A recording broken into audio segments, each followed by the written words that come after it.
Trazendo essa questão de emprestar dinheiro, de crédito em si, até queria repercutir com vocês aquela fala até da carta ontem da Verde Asset, no qual o Stuberger traz ali que o Brasil passa por graus excessivos de ruídos e que há sinais incipientes ali de um credit crunch, inclusive, principalmente olhando mais a questão ali de crédito. A gente tem falado muito, acho que ontem ou hoje, eu não lembro agora, a gente fala tanto assunto que eu já não lembro se foi ontem ou se foi hoje que eu falei sobre essa grande preocupação do crédito também, desde o caso de Americanas, o quanto isso tem impactado. Acho que você também fez um post recente no Twitter, Marco, levantando essa expectativa aí, acho que já, principalmente muitos gestores, muitos empresários ali muito preocupados em relação a essa questão do crédito.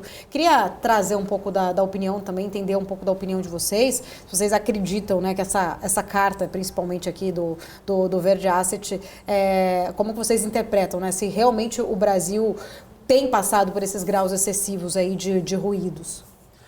Só para elencar, assim, de novo, o problema da Americanas é o problema da Americanas. Assim, a gente não pode botar a culpa num governo, o governo é um problema da companhia. Sim. Só que esse governo vai ter que saber lidar com esse problema a mais, né? É um problema que surgiu nesse governo, que foi sempre o ponto, a minha preocupação.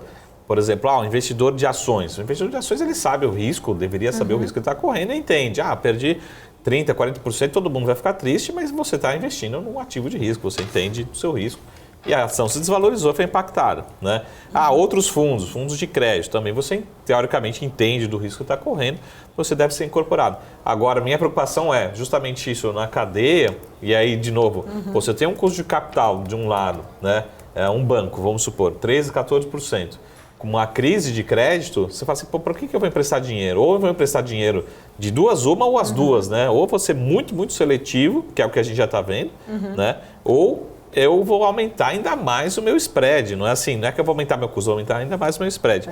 Então, isso acaba desacelerando muito forte, até o governo está muito com essa preocupação, as famílias estão endividadas, só que do outro lado, os bancos também, não que eles não queiram emprestar, eles querem emprestar, mas também com o spread cada vez mais alto. Então, acho que essa preocupação tem um efeito muito grande da Americanas nessa cascata. A gente viu a Americanas, a gente viu Marisa, a gente viu Tokstok, mas todas as empresas, a gente viu o caso de Azul aqui nessa semana passada, todas as empresas estão com dificuldades de fazer essa rolagem, tem um impacto direto e indireto do efeito Americanas na sociedade também. Então, acho que é mais uma preocupação de não haver esse contágio no sistema financeiro.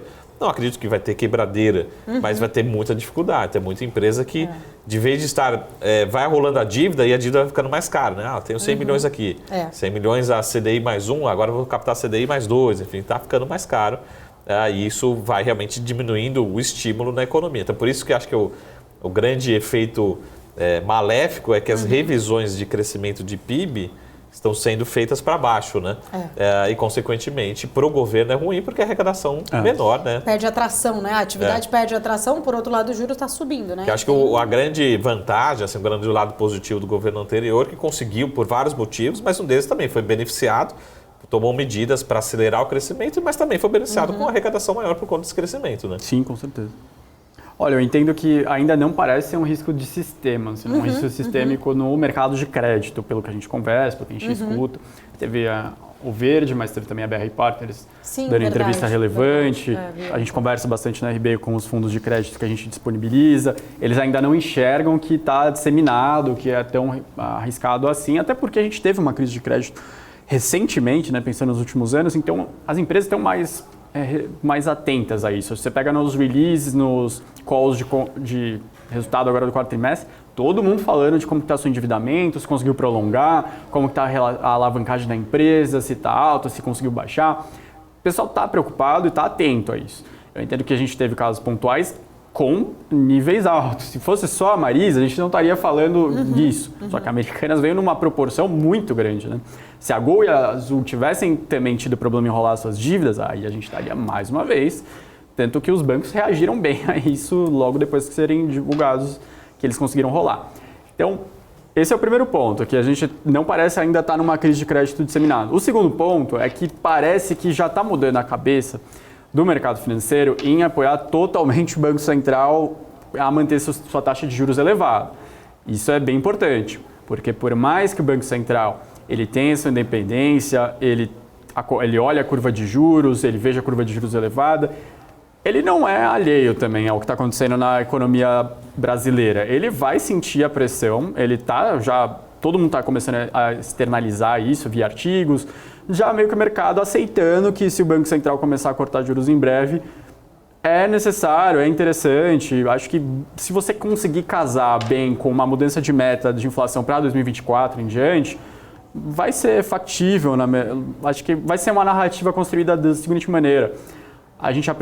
O governo apresenta agora uma regra fiscal que não é tão ruim quanto o mercado espera, não é tão frágil assim.